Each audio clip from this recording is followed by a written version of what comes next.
you have any specific ways, Annice, to measure the inclusion aspect, given that there's this diversity? How do you track this over time, or measure that there is a positive change happening based on the interventions that you do?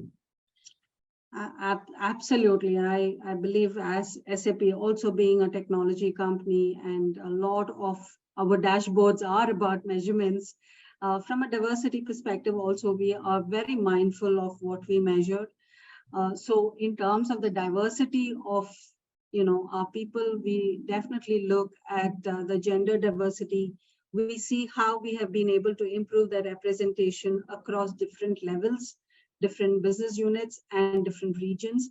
As you will know, SAP has an external commitment of reaching a certain percentage of women in management. And we also continue to measure in terms of our ethnicity.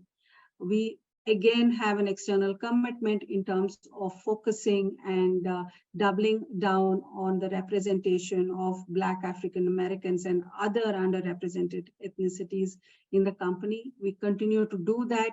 We do that by measuring it at a very global level through only self-identification. So we ensure that the process also is respectful of privacy of the people and dignified around sensitive information. In addition to all of this, if you remember, we talked about invisible diversities. We also look at what is a kind of generational setup that we have in the company, whether it is from a particular region or from globally as well. And the reason why we want to take a look at it is we want to ensure that SAP also is able to reflect the working society in the globe, and we are not missing out on any talent. In addition, there are aspects around persons with disability, people from the autism spectrum, and so on, where we look at the diversity.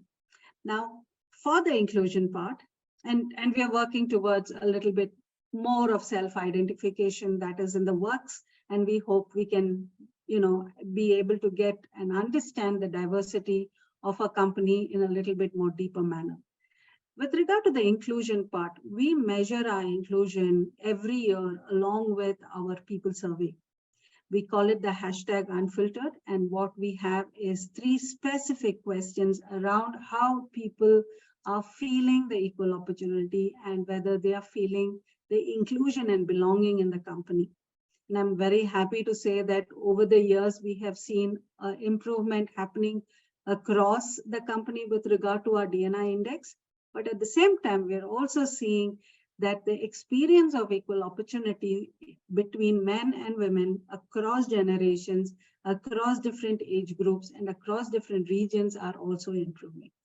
So yes, this is something that we do very regularly, and at least twice a year we continue to do. And then, of course, with regard to other qualitative inputs in terms of how people are adapting to workshops, how people are engaging with employee network groups, all of that continues to be